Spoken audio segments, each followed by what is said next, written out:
Hello, hello, everybody. So here is your Wednesday poll question at Smerconish.com. Where nearly 60 were shot and 8 died in Chicago during Labor Day weekend, is sending in the National Guard really a bad idea? I'll explain the wording of that poll question in just a moment. Thank you to my friends at Parks Casino. I can't believe it. Tomorrow night, the pro football regular season opener, now just a day away, 8 p.m. Eastern time in Philly. The Birds are back. I guess tomorrow night is the night that they hoist the championship banner. I took a look online yesterday at ticket prices. They are insane. They are insane. That's the excitement level for Dallas coming to town, especially given the Birds Super Bowl champion status. The Birds are an 8-point favorite hosting Dallas. The over-under is 47.5.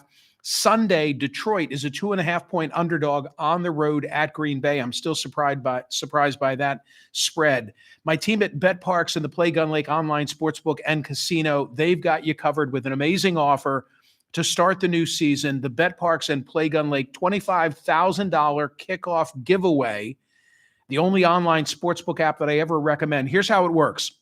New and existing. Thank you, Parks, because that means me.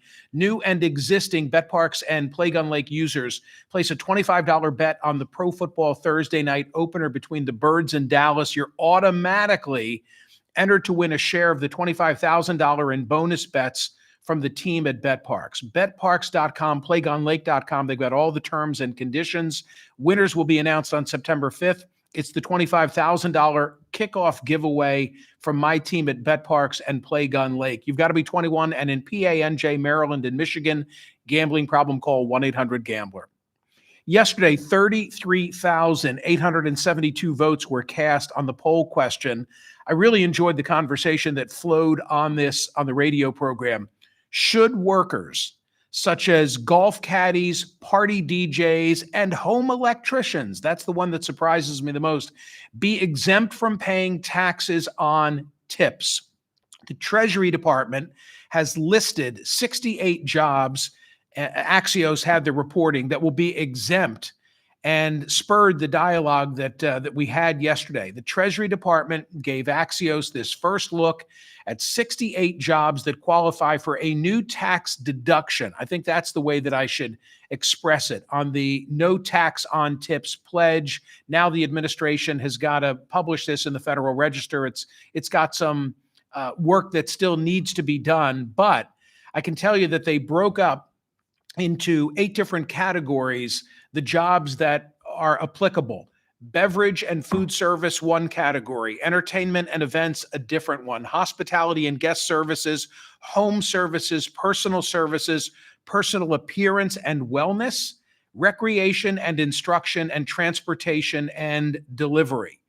I don't like the idea. I like the status quo, and I think that tipping has become too anticipated. There are too many professions now that don't, for me, fit in the realm of those where you tip for good service, and not always. Instead, there's a tip jar everywhere you seem to turn. I also don't like the inequity in what's being proposed. Consider this. Workers in tipped industries are now going to get a tax break that a janitor won't get, a retail clerk won't get, a construction laborer won't get, but the home electrician will get, the warehouse staff will not receive.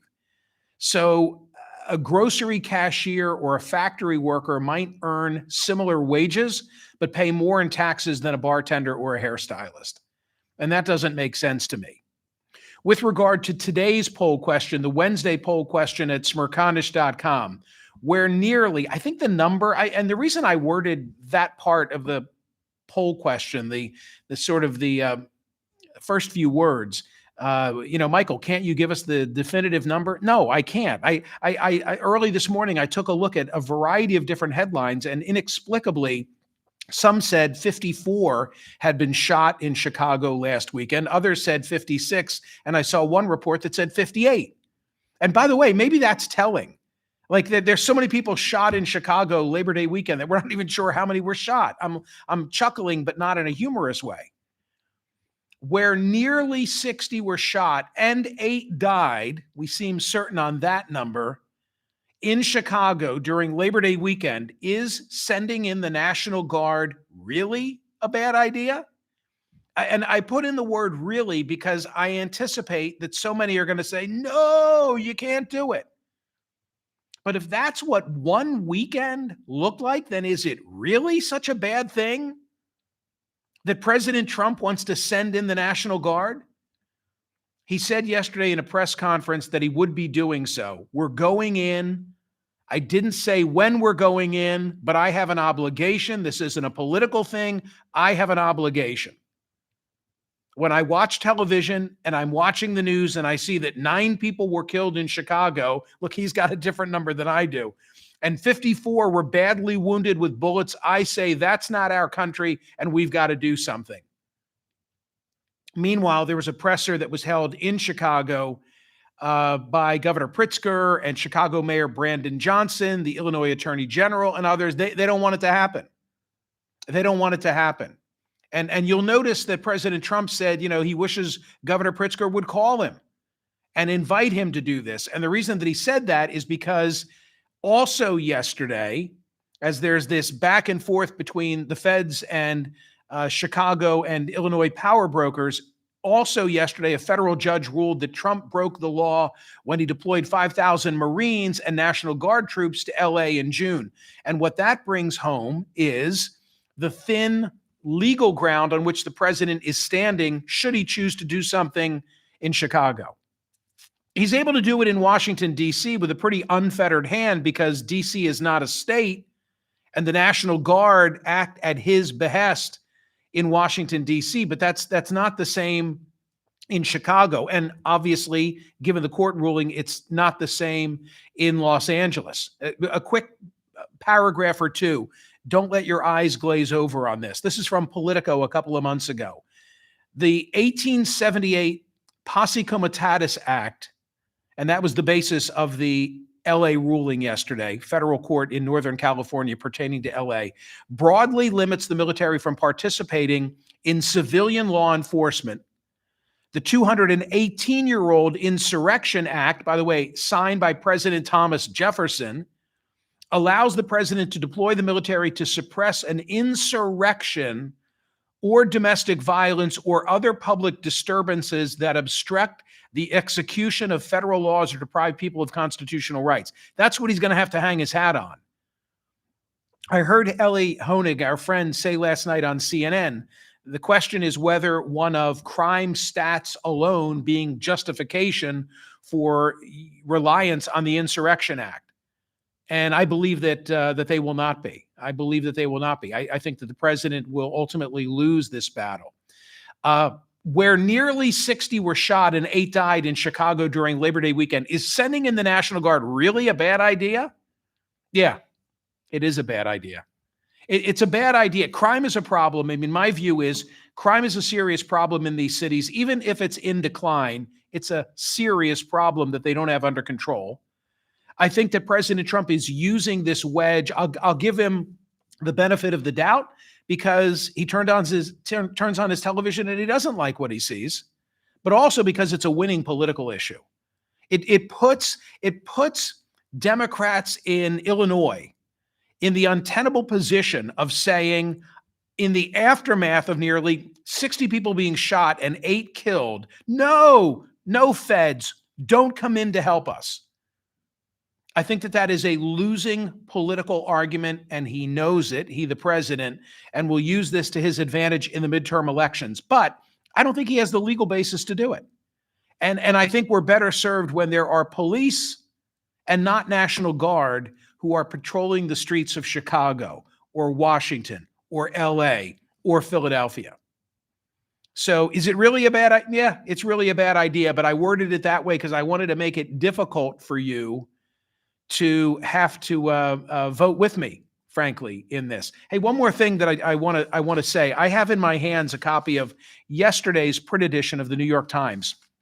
And I was reading today a story above the fold, gun seizures in Washington create duality. And it begins this way. The Trump administration's crackdown on crime in Washington has been propelled in part by an aggressive clampdown on guns, with the city and federal officials confiscating around 150 weapons since the president declared a crime emergency in the Capitol 3 weeks ago. And then the story goes on to say, like, that's a good thing in DC. They're getting guns off the streets, but it might ultimately create a political rift for the president on the right with Second Amendment purists. But that's not the story that I wanted to highlight. Then I look below the fold. This is perhaps a non sequitur because it doesn't directly relate to today's poll question, but I didn't know what I'm about to share with you. Maybe you don't know it either. And for me, it was a holy crap moment. Headline: January 6 rioters given pardons and now seek more.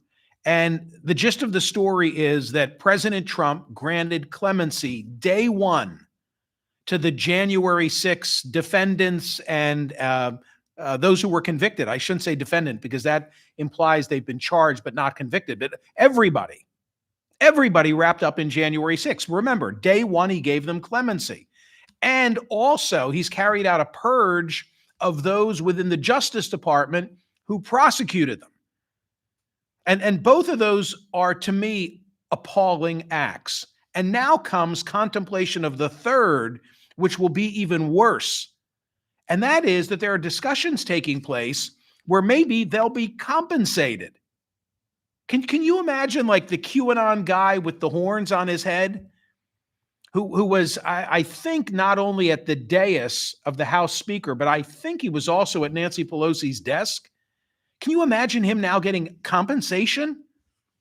Quote, on Thursday, one of the lawyers, Mark McCluskey, said during a public meeting on social media that he had recently met with top officials at the Justice Department and pitched them on a plan to create a special panel that would dole out financial damages to the rioters, much like the arrangement of a special master to award money to the victims of the September 11 terror attacks. Are you shitting me? We're not prosecuting those who breached the Capitol. We're firing or otherwise getting rid of those who did attempt to prosecute them. And now we're going to write them a check. This is nuts. Nuts. Go vote on today's poll question at Smerconish.com, which pertains to the National Guard and Chicago. Please make sure you're a subscriber to this YouTube channel. Like and subscribe and set yourself up for notifications. I'll have more to say on all of the above on radio today. See ya.